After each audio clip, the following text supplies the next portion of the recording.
इंसाफ दिता जाएगा। केड़ा कुड़ी आ प्यार करने वाला, केड़ा छोकरी आ प्यार करने वाला। ओ चाचा बशीर बह जा, ओ बह जा चाचा बशीर।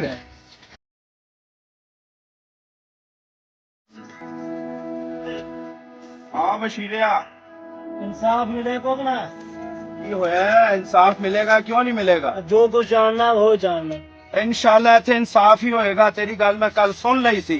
बस ठीक है। बुला नदीम नू बुला भाई। किथे हैगा नदीम? बुला के लिया। बह कुर्सी ते बैठ थे मेरे कोल बैठ। तेनू इंसाफ मिलेगा बशीरे, इंसाफ मिलेगा तेनू।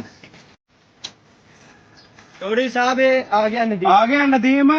तू की कीता है? ए चाचा बशीरा मैनू शिकायत लांदा है जेड़ी, क्या सच्ची है? की कीता है तू? चौधरी साहब मैं कुड़ी नाल प्यार करना। ते बगैर ता प्यार करन दा तरीका हैगा जेड़ा तू उंदी इज्जत खराब कीती है। ਤਾਂ ਮੈਂ ਮਾਜ਼ਰ ਕਰਨਾ। माजरत नहीं होंदी, इंदा इंसाफ दिता जाएगा। केड़ा कुड़ी आ प्यार करने वाला, केड़ा छोकरी आ प्यार करने वाला। ओ चाचा बशीर बह जा, ओ बह जा चाचा बशीर। ओ बशीरे नु फड़, बशीरे नु हटा, इनू लेके आ नदीम नु मेरे वल। ओ पुत्र की कीता यार तू? तू किसी दी इज्जत नू, उंदी बच्ची दी इज्जत क्यों खराब कीती?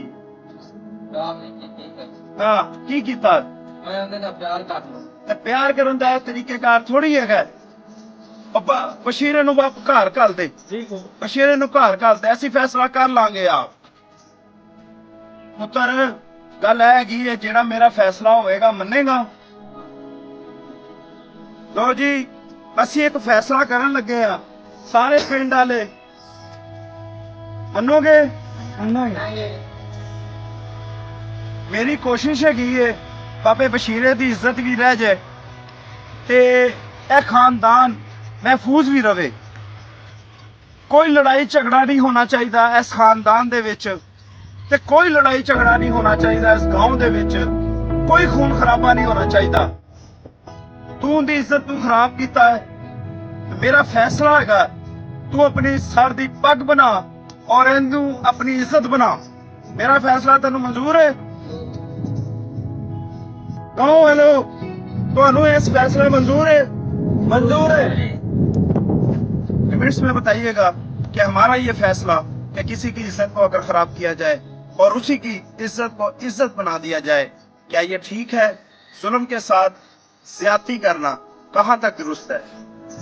हमारे कमेंट सेक्शन में कमेंट्स दीजिएगा, हमारी वीडियो को ज्यादा से ज्यादा लाइक कीजिएगा और हमारे चैनल को सब्सक्राइब कीजिए।